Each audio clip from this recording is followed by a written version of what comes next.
it's your boy D Neal back with another reaction video, guys. Here we are with Youre Australian win. Before we dive into it, make sure you subscribe to the channel, ring notification bell, get a video a thumbs up so it gets suggested. If you guys got a favorite video suggestion, you can subscribe to Patreon and drop it in the comment section. What we got? Welcome back to Friendly Jordies' slow descent into becoming WatchMojo.com for Australia. We're doing another list with the word Aussie in it because it gets a little more views. And frankly, I'm very happy about that because we need to stitch Australian culture back into the minds of our youth. They've watched too much Joe Rogan. They think they live there and just like, I don't care about anything unless it's freedom of speech or weed. No, you're Australian. You're supposed to care about beer and sport, fuckhead. I'm just going to do a little list to keep you rooted in the great topic. He said y'all paying attention to the wrong things. Stop listening to the Joe Rogan. Y'all need some more Australian culture in your life. Care about beer and sport, fuckhead. So we're just going to do a little list to keep you rooted in the great southern land by reminding you, you know you're Australian when. Let's do it.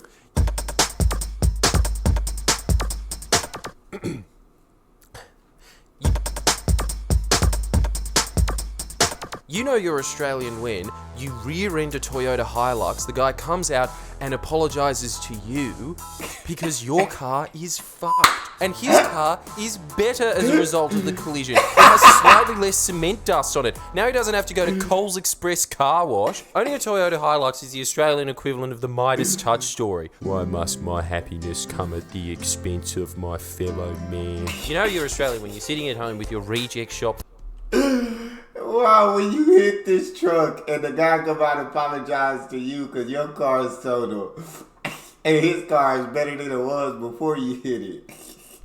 Dang, what them Toyotas made out of, man? Expense of my fellow man. You know you're Australian when you're sitting at home with your reject shop fan. Peter Overton comes on and says, and Sydney has endured another scorcher, 42 degrees. Peter, we all know that you're in a perfect 26-degree air-conditioned environment all year round. You've never felt any variation of temperature. Take the backdrop of Sydney Harbour Bridge off of the green screen. Just expose it for what it is. If you left that studio even and went into Channel 9's offices, you'd be like a soft coral and bleach instantly. They'd have to transport Mark Ferguson from Channel 7 over in a fish bag to replace you. Now don't feed me too much. You know what the dead giveaway of it is, Pete?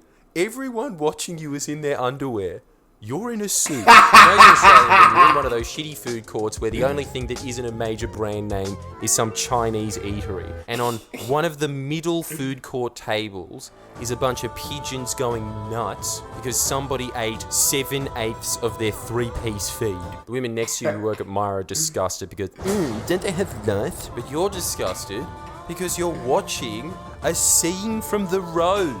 Complete and utter anarchy over cannibalism. Can you imagine how awful a pigeon's life must be? The absolute best case scenario for a pigeon is the worst, most bleak environment that one of the most imaginative, celebrated writers of all time could possibly think of. It's just a bit of skin. We all agree. It's delicious. Is it worth clawing your best friend's eyes out over? You know you're Australian when you Why don't the people just throw their food away after they finish it? Why leave it on the table for now the pigeons to come cause a ruckus, come cause a scene? And now I'm kind of scared to eat my food with all these pigeons flying around eating food. They may come over and decide that I'm done before I decide that I'm done. They may come over, hey, you done with that? Go ahead and get up, player. We're going to finish this off. Delicious. Is it worth clawing your best friend's eyes out over? You know you're Australian when your mum drags you into Golo and you're excited because you think you're going to get a toy that is of worse quality plastic than most Chinese takeaway containers. And then all the colour from your face drains as she makes a last-minute turn into the confectionery aisle and picks up a 12-pack of fun-sized Twigs. No, Mum, let's get it from Coles. It's the same thing. It's not. It tastes way worse. It's Golo Twigs or nothing! And the 5-year-old is right. For some inexplicable reason, it does taste worse. Really? That's how you know you're Australian. It is The Twigs taste worse coming out of this candy store?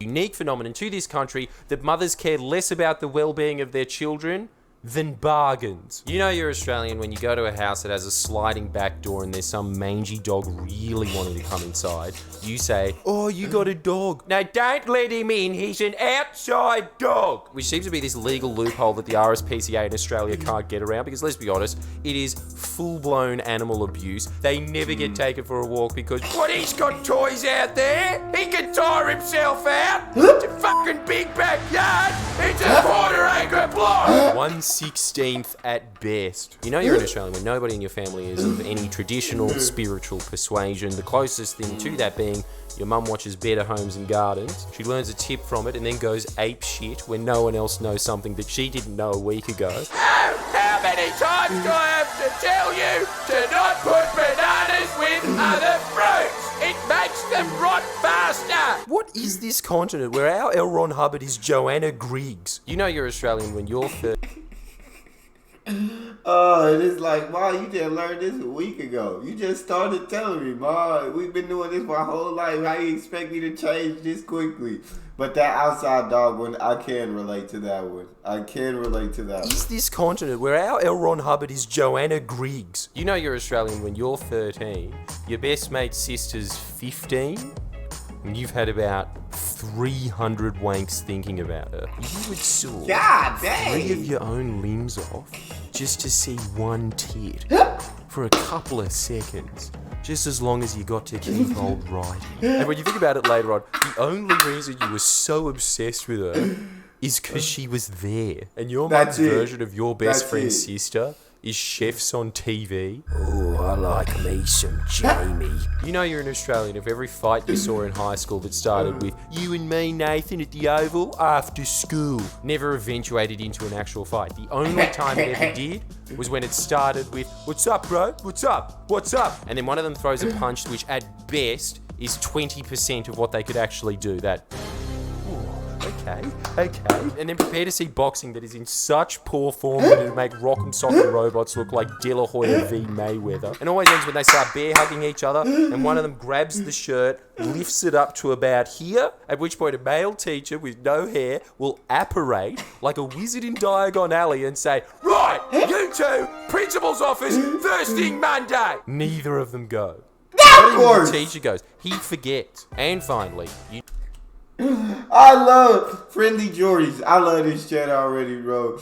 This guy, is this Australians? How accurate are these? Yeah, y'all gotta talk to me in the comment section.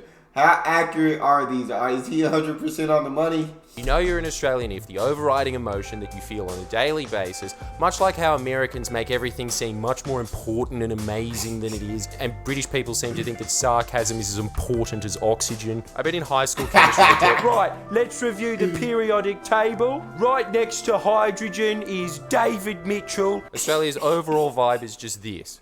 Shut up. Just a very angrily content continent.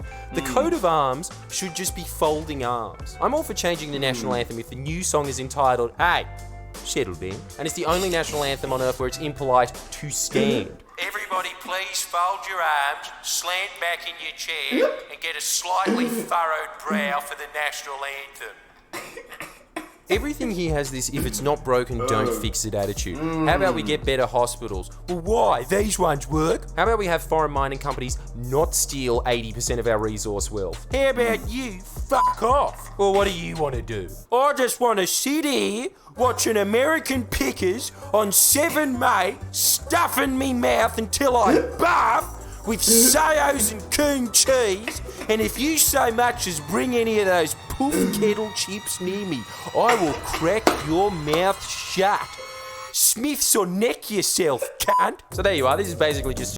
How accurate is it? I gotta know how accurate it is, guys. I need to know. Shut. Smiths or neck yourself, cunt. So there you are, this is basically just a cheat sheet to the citizenship test, and if you are an Australian, do the Australian thing and give this video a like. There you go, the bare minimum. Please share and comment below. Comment.